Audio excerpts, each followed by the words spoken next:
সূরা ইয়াসিনে আমরা দেখতে পাই এক ব্যক্তি এসে, একটা ইহুদি এসে পুরাতন একটা লাশের একটা হাড্ডি নিয়ে বিশ্বনবী ইসলামের চোখের সামনে এটা ভেঙে টুকরা টুকরা করে তারপরে বিশ্বনবী ইসলামের সামনে ফু দিয়ে বাতাসের সাথে উড়ে দিয়ে জিজ্ঞাসা করলো যে হে বিশ্বনবী মুহাম্মদ সাল্লাল্লাহু আলাইহি সাল্লাম, আপনি বলুন এই যে মাইন তাহইল ইজামা ওয়া হিয়া রামিম, এই যে পুরাতন হাড্ডি থেকে আমি বাতাসের সাথে মিশিয়ে দিলাম, কে আছে এমন এটা থেকে আবার সৃষ্টি করতে পারবে?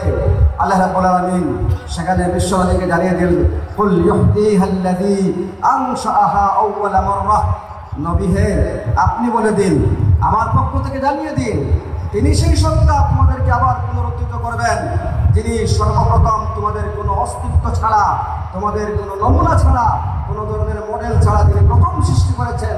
তার দ্বারা দ্বিতীয়বার সৃষ্টি করা মোটেও কঠিন কোনো কাজ নয়।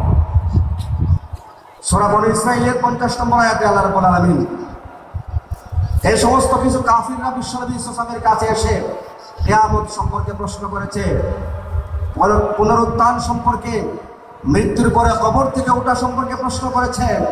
আল্লাহ রাব্বুল আলামিন সেখানেও বিশ্বনবী সাল্লাল্লাহু আলাইহি যখন বলে দিলেন যে তিনি তোমাদের প্রথমবার সৃষ্টি করেছিলেন, তিনি সৃষ্টি করবেন আর কিয়ামত অবশ্যম্ভাবী, তখন এই কাফিরের দল মাথা ঝুলিয়ে বলেছিল ফাসায়ুনকিদিনা ইলাইকা রুউসাহুম ওয়া ইয়াকুলুনা মাতাহু, হে নবী আপনার সামনে মাথা ঝুলিয়ে ঠাট্টা করার নমুনা করে ভান করে তারা জিজ্ঞাসা করেছে মাতাহু, সেই কিয়ামত কবে হবে?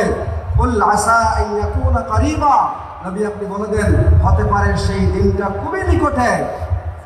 তারা প্রশ্ন করেছে আমরা মরে গিয়ে পচে গিয়ে মাটির সাথে মিশে যাব, কে আমাদেরকে উত্তরণ করবে? কিভাবে সম্ভব হবে? আল্লাহ রাব্বুল আলামিন বলেন কুল কুনু হিজারাতান আও হাদিদা, নবী আপনি বলে দেন তোমরা মরে গিয়ে যদি পাথর হয়ে যাও অথবা যদি লোহাও হয়ে যাও, তাহলে সেই আল্লাহ তোমাদেরকে উত্থিত করবেন যিনি তোমাদের বিনা অস্তিত্ব থেকে, কোনো অস্তিত্ব ছিল না, সেই বিনা অস্তিত্ব থেকে সৃষ্টি করেছেন, তিনি আবার তোমাদেরকে পুনরুদ্ধার করাবেন, পুনরায় সৃষ্টি করতে পারবেন। প্রিয় ভাই সব, আল্লাহ রাব্বুল আলামিন সূরা দাহর বা সূরা ইনসান শুরু করেছেন, হাল আতা আলাল ইনসানি হিলুম মিনাদ দাহরি লাম ইয়াকুন শাইআন মাযকুরা, মানুষের জীবনে কি এমন একটা সময় অতিবাহিত হয় নাই যে সময়টা সে উল্লেখ করার মতো কোনো বস্তুই ছিল না? যেহেতু আল্লাহ তোমাকে কিছুই ছিল না, সেখান থেকে সৃষ্টি করেছেন, সেই আল্লাহ আবার তোমাদেরকে মৃত্যুর পরে পুনরুত্থান ঘটাবেন। এখানে আল্লাহ রাব্বুল আলামিন বলছেন হাল উনাব্বিউকুম বিল আখসারিনা আমালা, আমি কি তোমাদের কেমন ব্যক্তির সংবাদ দিব যে ব্যক্তি অনেক আমল করেছে কিন্তু সেই আমলটা তার কোনো কাজে আসবে না, বরং তার ক্ষতিগ্রস্তের কারণ হয়ে যাবে। আমি আজকে আপনাদের সামনে এই সমস্ত কিছু ব্যক্তির পরিচয় আমার সময়ের ভিতরে তুলে ধরার, সংক্ষিপ্তভাবে তুলে ধরার চেষ্টা করব ইনশাআল্লাহ।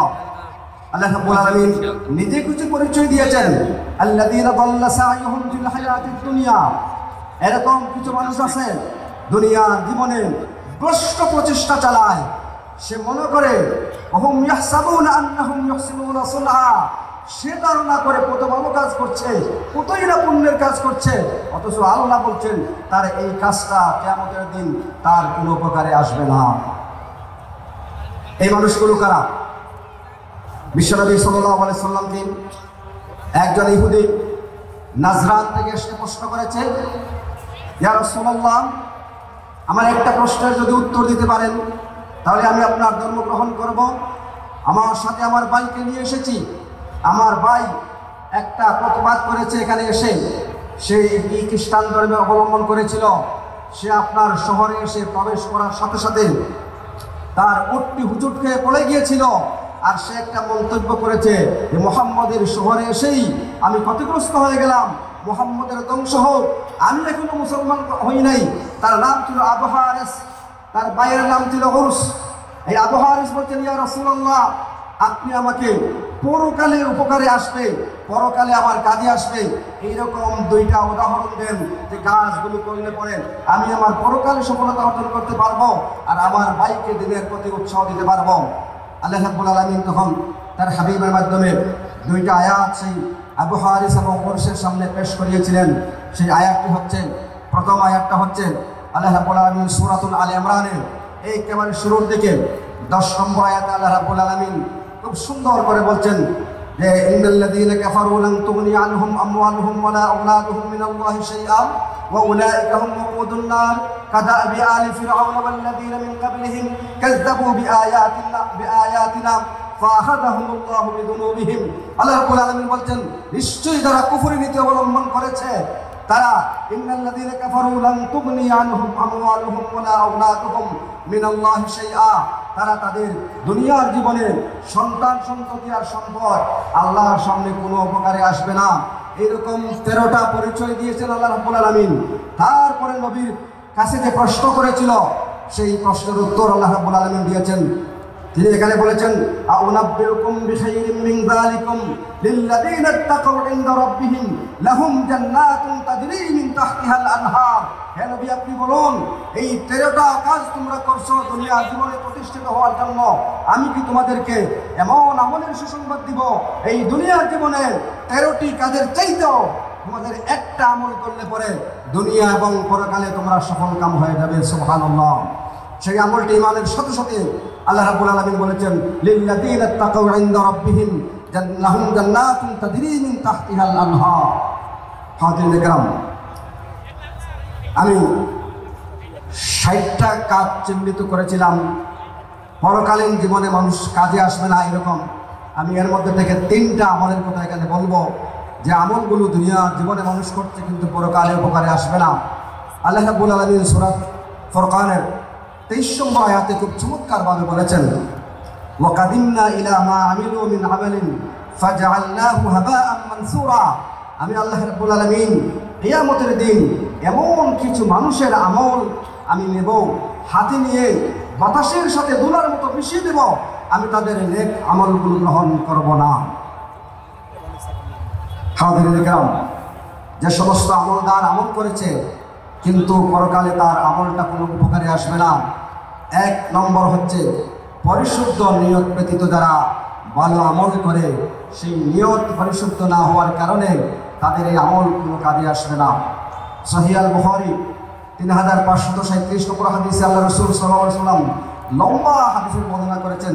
মুসলিম শরীফে তার রিওয়ায়াতটা ভিন্নভাবে এসেছে, কিন্তু সারাংশ একটা। যেহেতু সময় কম, আমি খুব শর্ট করে বলার চেষ্টা করছি। আল্লাহ রাসূল সাল্লাল্লাহু আলাইহি ওয়াসাল্লাম বলছেন, কিয়ামতের দিন এমন 3 ব্যক্তিকে আল্লাহ রাব্বুল আলামিনের সামনে হাজির করা হবে। এক ব্যক্তি হচ্ছে শহীদ, আল্লাহ রাব্বুল আলামিন তার সামনে হাজির করবেন। যাকারা নিয়ামাতাহু, মুসলিম শরীফের হাদিস হচ্ছে আরাফা নিয়ামাতাহু, আল্লাহ প্রদত্ত তার নিয়ামত সম্পর্কে তাকে জিজ্ঞাসা করা হবে, তুমি কি এই নিয়ামত পেয়েছো? ফাযুকিরাহু, তার স্মরণ হয়ে যাবে যে রাব্বুল আলামিন আপনার প্রদত্ত এই নিয়ামত আমি পেয়েছি। আল্লাহ জিজ্ঞাসা করবেন, ফামা আমিলতা ফিদ দুনিয়া, আমার এই নিয়ামত পাওয়ার পরে তুমি কি আমল করেছ? সেই ব্যক্তি বলবেন, রাব্বুল আলামিন কাতালতু ফি সাবিলিক হাত্তা ইস্তুশহিদতু ইয়া রাব্বুল আলামিন, আল্লাহ আমি তোমার নিয়ামত পাওয়ার পরে এমন কোনো রাস্তা বাকি রাখি নাই যে তোমার দিনের পথে আহ্বান এসেছে আর আমি সংগ্রাম করি নাই, লড়াই করি নাই।